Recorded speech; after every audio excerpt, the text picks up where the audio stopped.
And welcome to this morning's session, What Does It Mean to Be Vulnerable? The work and focus of the COP on the well-being of vulnerable populations. Our presenter today is Trudy Dunham.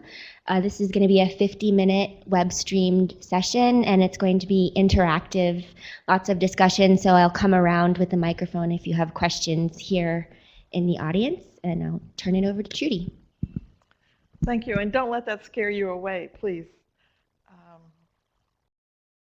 What I've got out on the table, and hopefully you had a chance to pick one up, is a copy of what we're calling a green paper. This is a new term that I learned recently from some colleagues in Europe.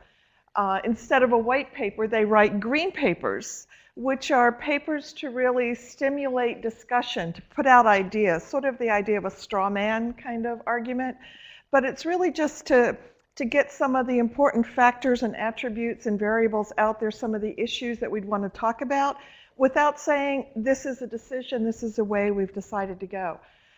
And so my colleagues and I thought, okay, that's what this is, because we really haven't decided how we want to move forward with this community of practice. Our charge by NIFA, when they sort of reformulated the SIFAR initiative, was that we should also create a community of practice around vulnerable populations. And that is the vulnerable population definition that NIFA has put out in their 2012 fact sheet by the 4-H headquarters. And part of that charge is that we should be developing content programs that would be delivered through e-extension online, and that it should align with the vision and mission of e-extension. And what that means is we'd basically be an online community providing programming that would be available 24/7, and it would complement both cooperative extension at large and the communities of practice within e-extension, as well as being responsive to our communities. And so that leaves us sort of in the middle of about everything. If there's something that our cooperative extension, our state and local partners are doing well already, we don't need to do that. If there's something that one of the other communities of practice is doing well, we don't need to do that either. But we need to be responsive to our customer, and customer is defined by e-extension as very, very broad. You know, researchers, the general public, extension, all of our collaborators. And so we have to get that worked out a little more closely, but that is where we're going. So they talk about vulnerability, and they define it in terms of these 5 dimensions. But what it's really about is human development. From birth to death, we keep evolving and changing, building new competencies, building habits and behaviors, and living within our environment. Sometimes we do really well, we develop well. Other times we don't develop competencies that we need. Or because of the way the situations that we're living in, we have a lot of threats and adversity, and sometimes we're just not able to cope or deal with those adversities. But the majority of us are, that we are able to be resilient, to thrive, and to survive.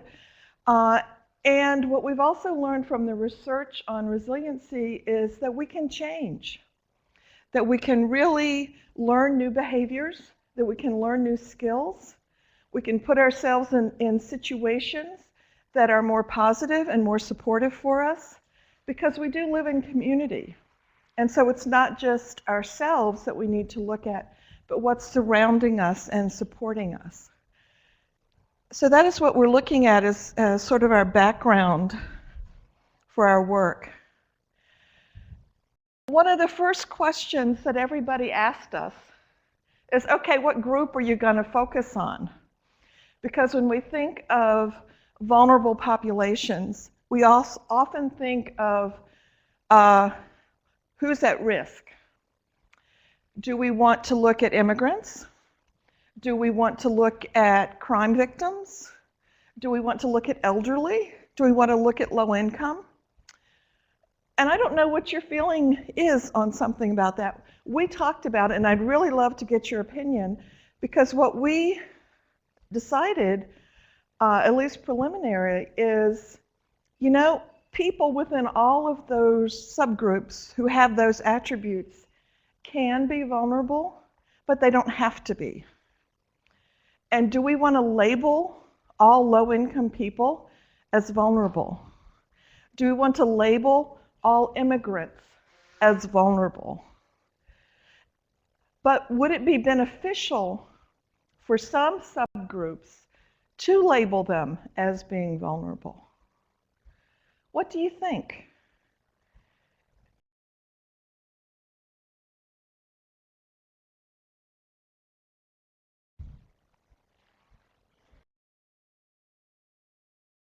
Find exactly like the vulnerable, because if you are talking about that are difference of cultures, so the immigrants, we are vulnerable. But you're talking about mental development or some physical impairments, so it's different. We are not vulnerable. So I think that is dependent on what is your definition. And would you say that all immigrants are vulnerable, culturally vulnerable? Not necessarily all, but the majority, because this is normal. This is social interactions that are different.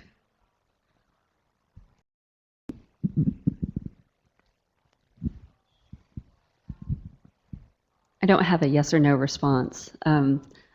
I struggle with vulnerable, underserved, neglected, all of those terms, and we realize that they mean different things. I'm from the University of Wisconsin, but we're not sure which terms to use. We don't, and we struggle with the who's vulnerable and who's not, and that it sounds deficit-based. Yes. And that it ignores the resiliency. Yes. And so some of us are also using the term neglected because populations have been forgotten and ignored. But yet I'm not comfortable with it because it is deficit-based. And so it's not, the term itself isn't multifaceted enough.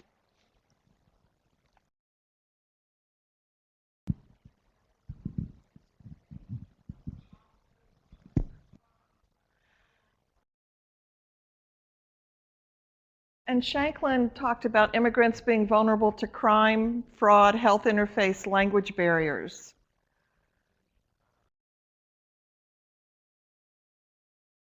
Anyone else?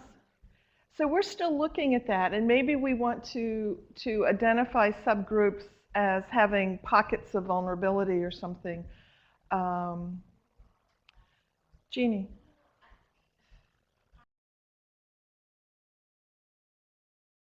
Kind of, some of this is coming from, and you know, the thing that I do kind of like about vulnerable does not mean, all it means to me is that there is a possibility of that. So as a woman, you know, I may be vulnerable to certain diseases, but that does not mean that I have them. It just means I need to attend to that. I need to look into that, and that there my physician may need to check for some of those things. It's any kind of label always causes a problem, and in some ways it may be that whatever term we come up with may leave open to some self-selection. So let's say that there is a support group for rape victims. Well, I may not need that, so I select not to be there, but I certainly want those services available in my community for you know, women or men, young boys, anything that needs that service.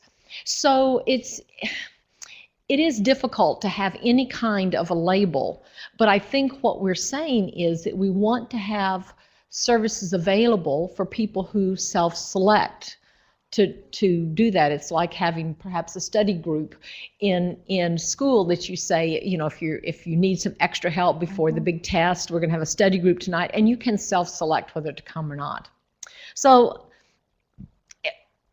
semantics, I think we're struggling over semantics, but vulnerable, I like vulnerable better than, you know, some of the other terms that would be more of a label. So that's all.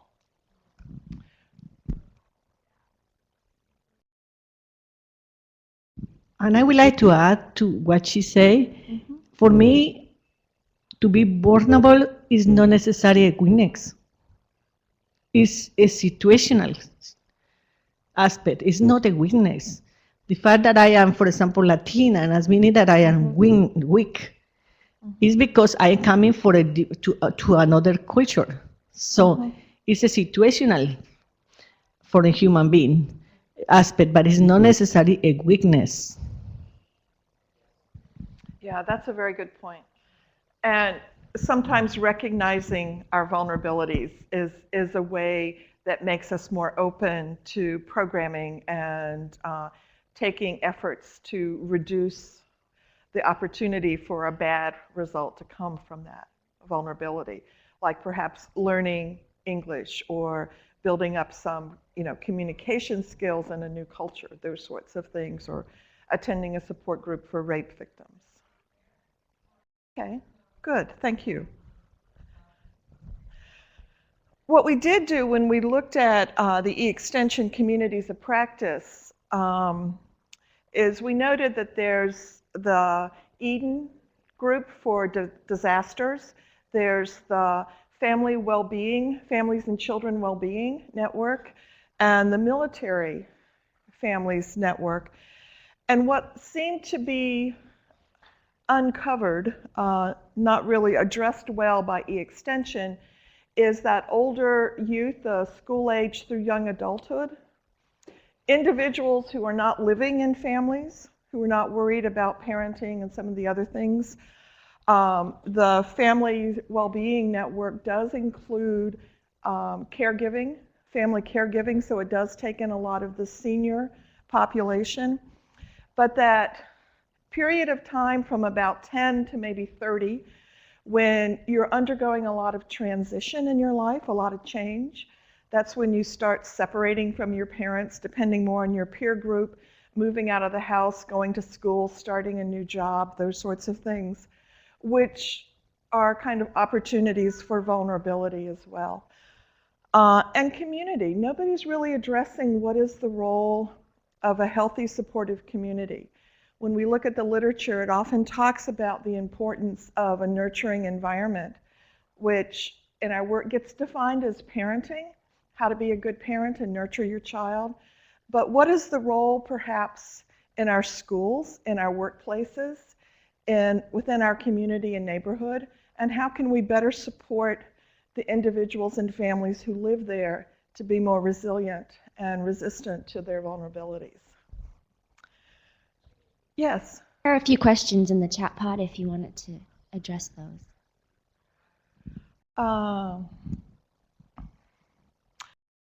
Vulnerable could be at risk. Novella asks, are we looking at vulnerable as a noun or a verb adjective? It has tended to be an adjective, but what do you think?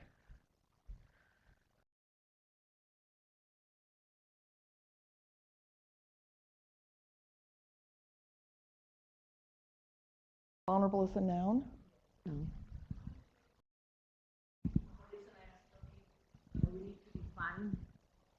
I think that the first thing that we need to do is to define what is vulnerability. And then we can see how we can use it. And NIFA has defined it in terms of these definitions. They never really define vulnerable, they just talk about it as being multifaceted and being part being part of these different dimensions. You think we need a stronger definition than just the dimensions? There's a couple of heads that are not. If you define an noun, it's different than you define the adjective, because adjective is more modified in noun. So it's more like labeling, more than a situation. Okay. So we should look at it as a noun?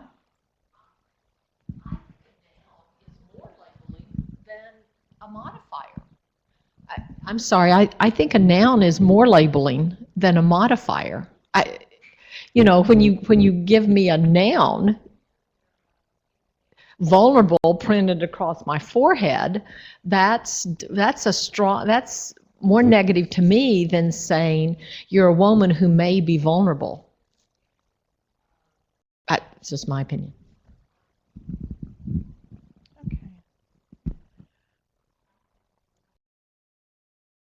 Well, and I said what we were looking at is really addressing it from a resiliency perspective, thinking that is the fact that a lot of individuals have good outcomes in spite of their serious threats to their development of competencies, and that what threats are out there, there can be change. They can be offset by protective factors, by nurturing environments, through education and efforts to change behavior. And so our thinking is to really look at the resiliency research as the base work for this community of practice, and sort of focus on the building of assets and skills for individuals and communities. And that would be a starting point. What do you think of that as sort of a way to go? Is there another area of the research literature that we should be especially looking at? Or what would you recommend?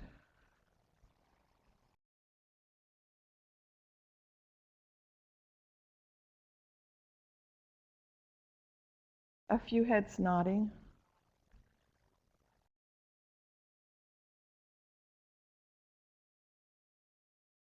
So the purpose of the COP is, I guess I'm confused about the facilitation of the building of assets and skills. The purpose of the community of practice is to address vulnerable populations through e-extension. We sort of redefine that as fostering the well-being of vulnerable populations, because as we looked at it, we didn't think focusing on vulnerable per se was a way to go, but rather how we could mitigate that in some ways. So providing the tools that will help educators help communities. Right. Okay. And possibly providing tools that would help individuals change their own behavior too, depending on who we look at as the best customer.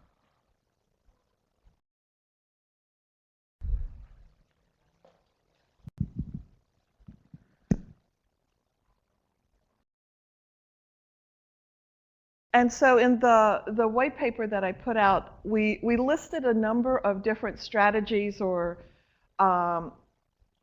educational kind of emphases programming that we could look at to really build some of these skills. Then this is just a possible list. It's by no means meant to be exhaustive or complete, and it's not really saying we will work in these areas.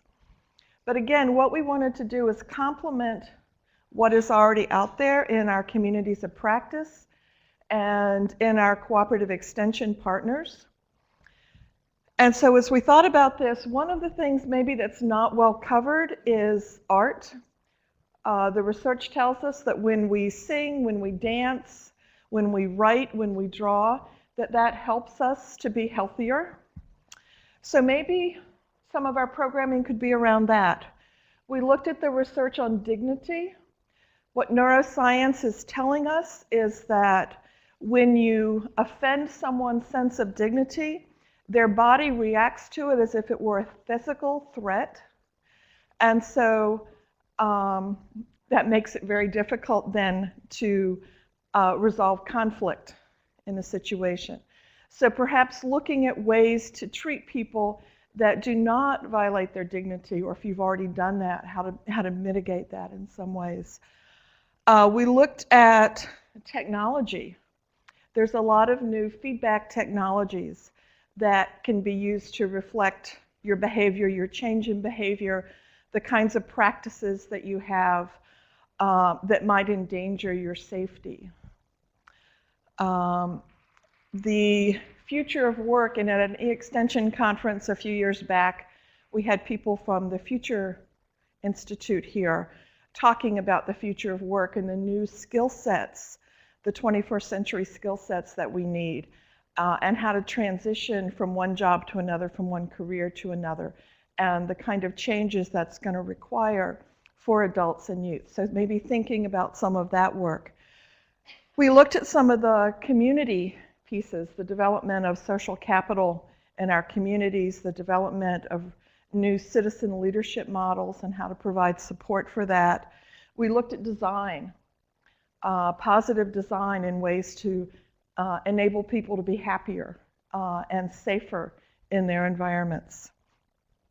The existence of what we call third places, places where people can socialize, places other than home and work or school, where people can gather to have conversations and interact, and how important that is for their well-being. So these are some of the things that we're looking at, and again, there's a list of them in your paper, but I'd like to know what your thinking is in terms of possible areas. Judy, you've got a few comments and questions in the chat if you wanted to address those. I don't know what novellas.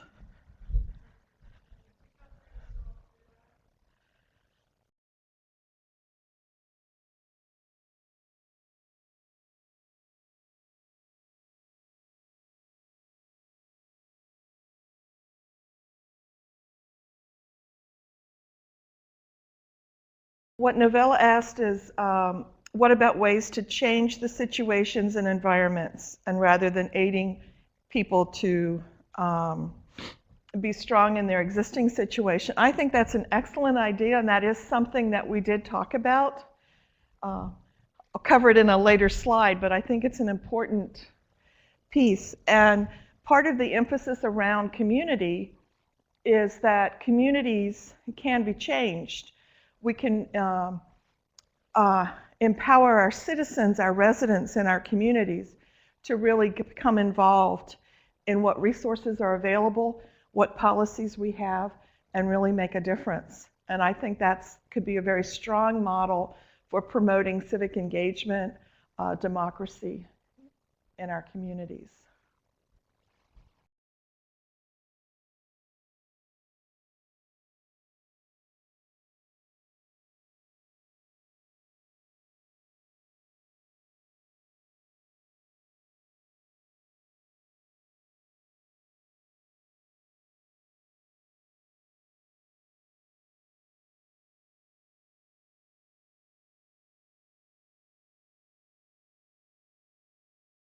And Shanklin's point is that a lot of it depends on who we attract to the community and who wants to work and what they're interested in working with.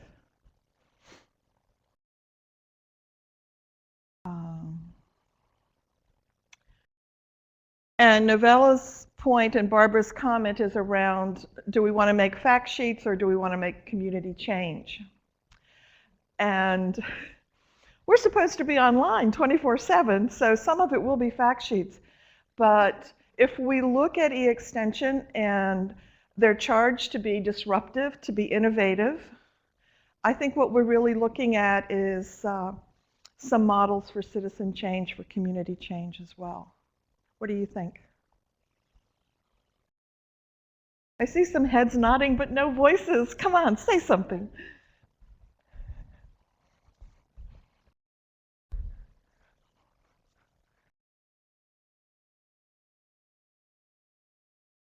I don't want to be the only voice, but I think that those are good ideas, and it's difficult to be everything to everybody. Yes.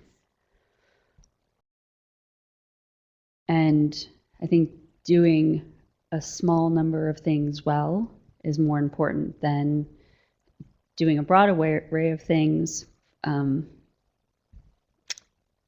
moderately well. So fact sheets can be useful for those people who are new to the concept and to the work. But then that's not getting at change. That's just more of awareness. And so maybe then it's a multi-level strategy. Some of it is pick the low-hanging fruit, if you will, and while you're focusing on building some deeper work. Yes. Yeah, and I think that is dependent on with the community that you are working with. Some communities, this is the best strategy, and other communities, you need to work in the face-to-face and being completely directly involved with the community. Flyer is not working. So it depends on the community. So the first steps is to know the community and then decide what is the best strategy to do the intervention.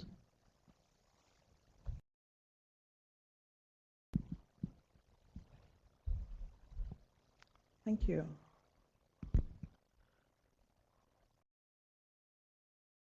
And the empowered individual can make a great deal of difference is one of the comments from Novella.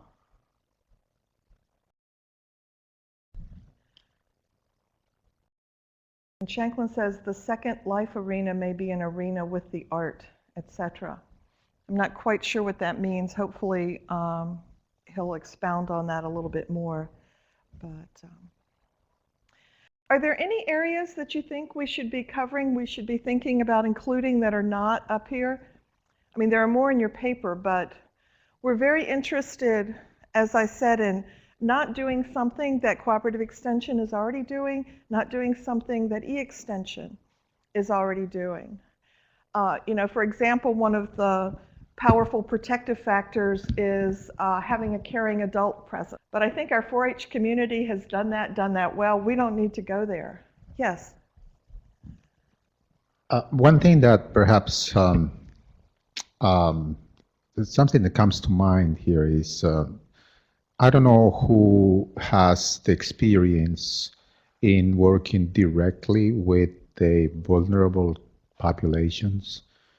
If no one does, my recommendation perhaps would be to go and talk to social workers and teachers and health workers, those who really deal directly on a regular basis with the vulnerable community, and learn from them what they do, what strategies actually they use, you know, what challenges they face, what they do actually to overcome those challenges, how they communicate with the community or with actually, you know, those folks, and get a better idea actually of those strategies. I mean, that might be a way to, you know, identify ways and strategies to support the vulnerable communities. Mm-hmm. So really talking to practitioners, to first-line workers, and to our educators also Exactly. in Extension who work directly with these populations. And we do have some of these people in the community, and I think we have been talking with them, but you're right in terms of actually, all right, you can say art, but what does that mean when you're working with this kind of population? And as the point you were making earlier, do we have maybe a cultural facet? This is what works maybe in a Latino community, and some other application of art may work in a different community. And so there are a lot of nuances, I think, in this work. I agree with that as to what will work.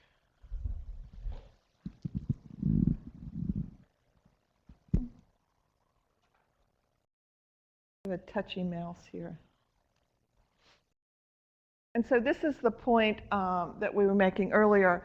I was reading a book over the winter by Andrew Zolli, entitled Resilience. And this is really a book about climate change and sustainability, but he tells a story early on, and he says, let's put everybody in a car, and we're racing to this cliff. We're going to go over it. And we have half the people in the car going, slow down, put the brakes on, turn, go back. These are the people who try to mitigate. How can we reduce the impact of something, of a vulnerability? And then we got the other half of the people in the car maybe who are saying, turn on the airbags, make sure they're on, put on your parachute. What can we do to adapt the community okay, we're vulnerable, we're going to be hurt, but what can we do to lessen that hurt? And then there's a few tiny voices who say, let's build some wings on our car so that when we go off the cliff, we'll fly. And that was the point that I think Novella made earlier, that how can we redesign our environment, our situation, to do something different? How can we change the context? And I think in some ways this is the real challenge perhaps for extension and e-extension as we move forward. What can we do differently? What can we do to disrupt the vulnerability patterns that exist in society today? And what can we do to make sure that everybody can fly? Or at least more of us. Does this make sense as a way to be thinking? We wanted to get big picture. We wanted to dream a little bit. We didn't want to just do, all right, we'll have a webinar once a month on something. What do you think?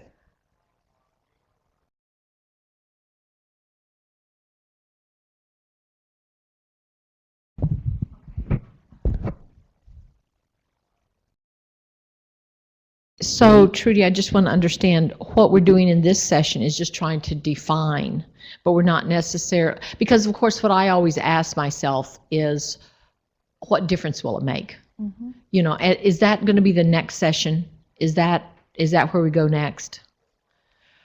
Yes, in some ways. Well, we need to define our work, and we have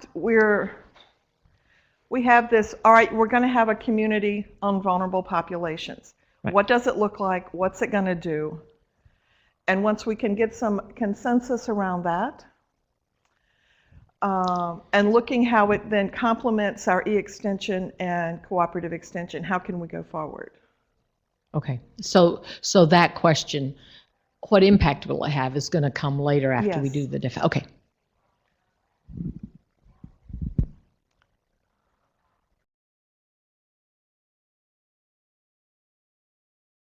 And Barbara's saying there needs to be conversations about what and how vulnerabilities play out in our states. True. Okay. Anyone else?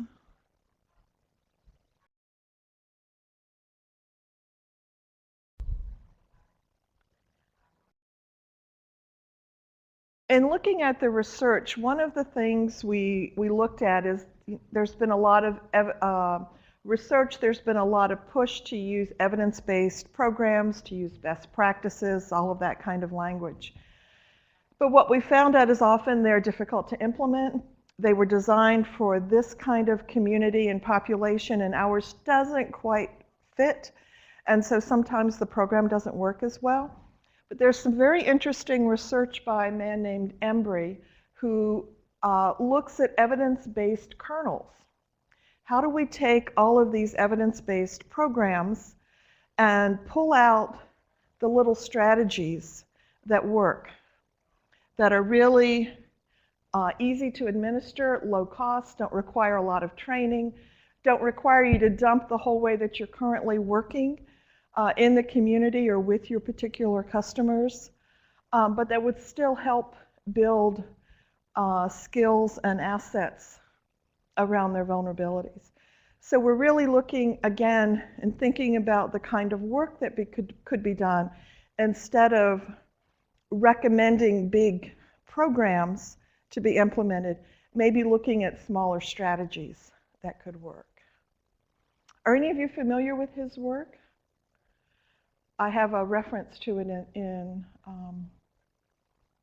the paper. He's done most of his work, most of this work is around health. It's in a report, some reports from the Institute on Medicine.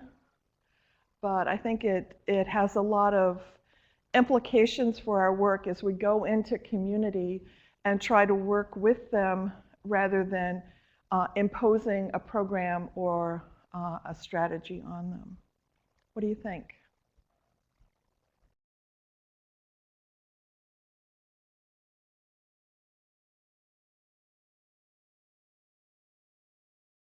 Okay, you guys are quiet this morning.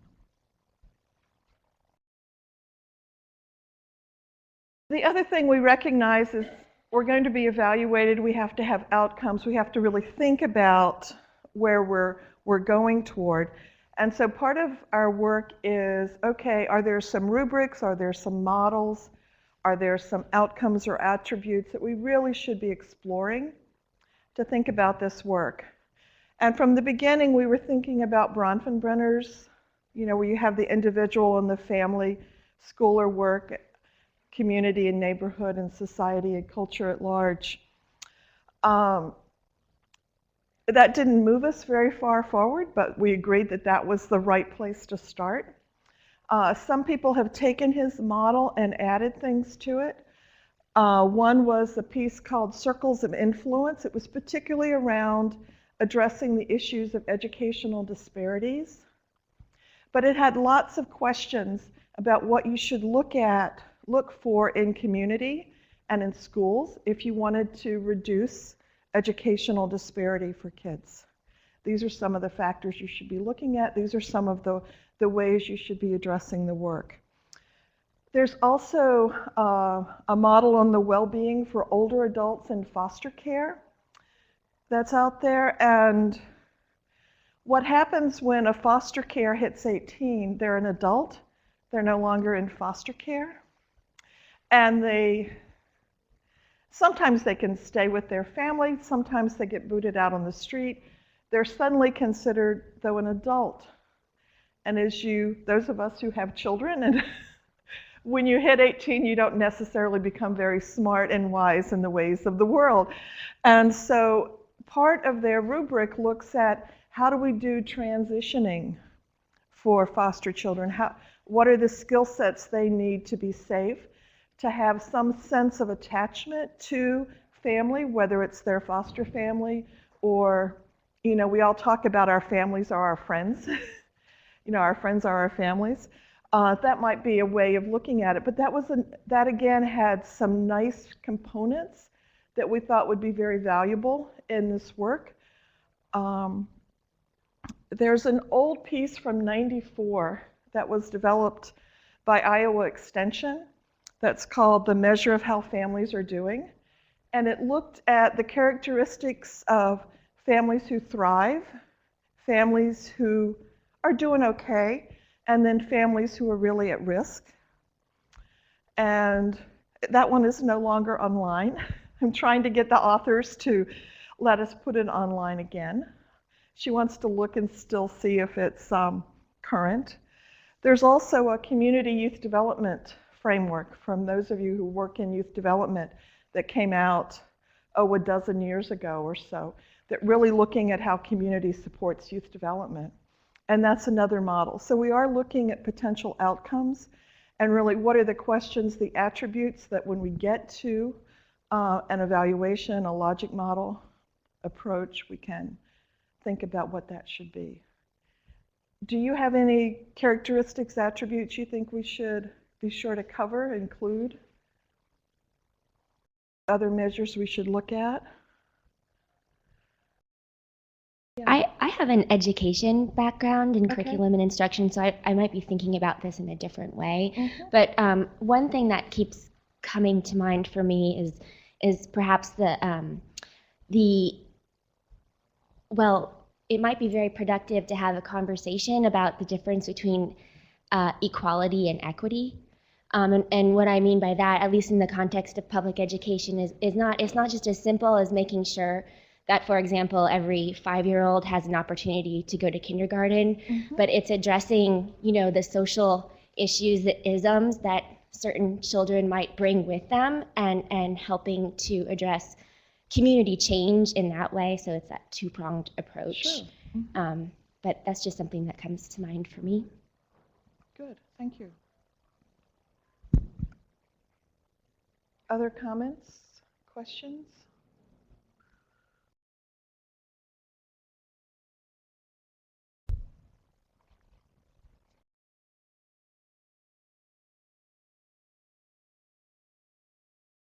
So our next steps is we're going to continue this conversation that we started today.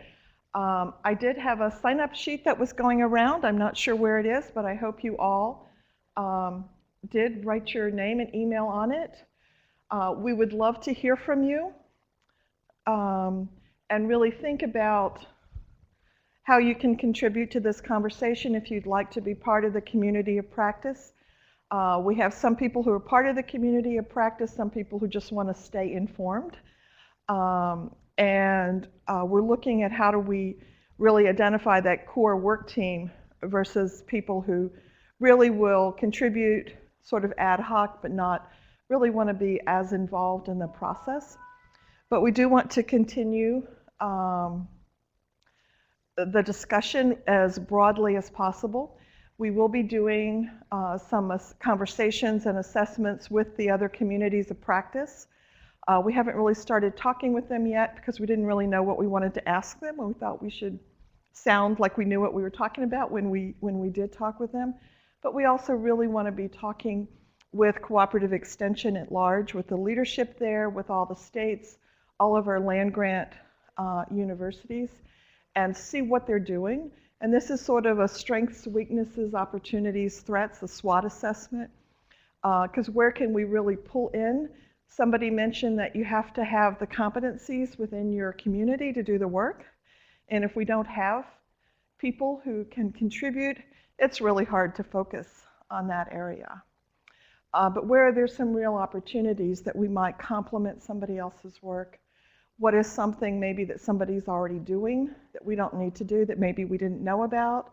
Perhaps we can highlight it in some ways, but we don't want to replicate that. And again, it's sort of an interest in being a little innovative, a little disruptive, maybe doing that redesign and thinking about what we could be doing different. How can we really add to extension to move us into the 21st century, and think about how we can better add value to our customers, to general society as well. And we definitely want to build a sustainable community, our community of practice that can continue to work and really provide a great contribution to cooperative extension and e-extension initiative. Any comments, questions?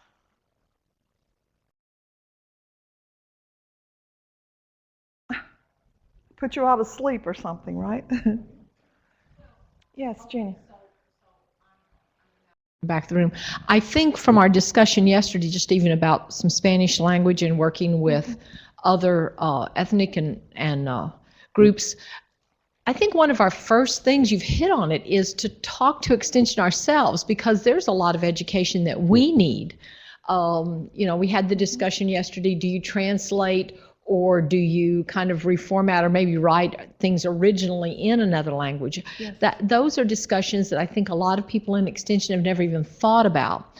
And so I sort of think our first audience needs to be ourselves, and educating ourselves and raising our own awareness of what some of this means. So I like the fact that you're talking about this SWOT assessment and going out to Extension, but it needs to be more than just the people in the community of practice. We need administrators and program leaders and county staff and all the way up and down to try to break some old stereotypes and bring in some new things. Yes.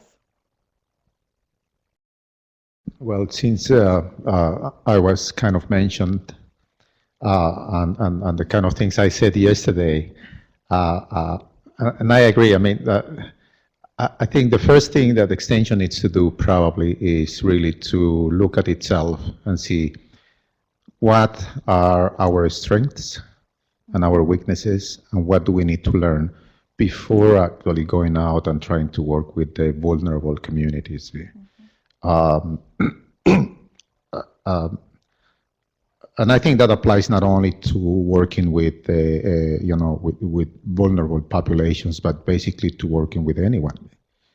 We need to have an understanding of who are the target audiences that we're trying to support and assist, and in what ways we can do it, and what are our what is our ability actually to do that in an efficient way, and in a way actually is going to make a difference to them. So I would not recommend, as it was just said, actually, to try to do things without really having a good understanding of, what extension is able to do, and in what ways.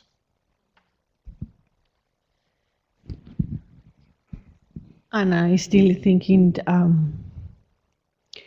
that we need to start learning how to know the community. And I think that this is the point that we still have. We are very weak. We are not learning about that. And I don't think so that is a method, a specific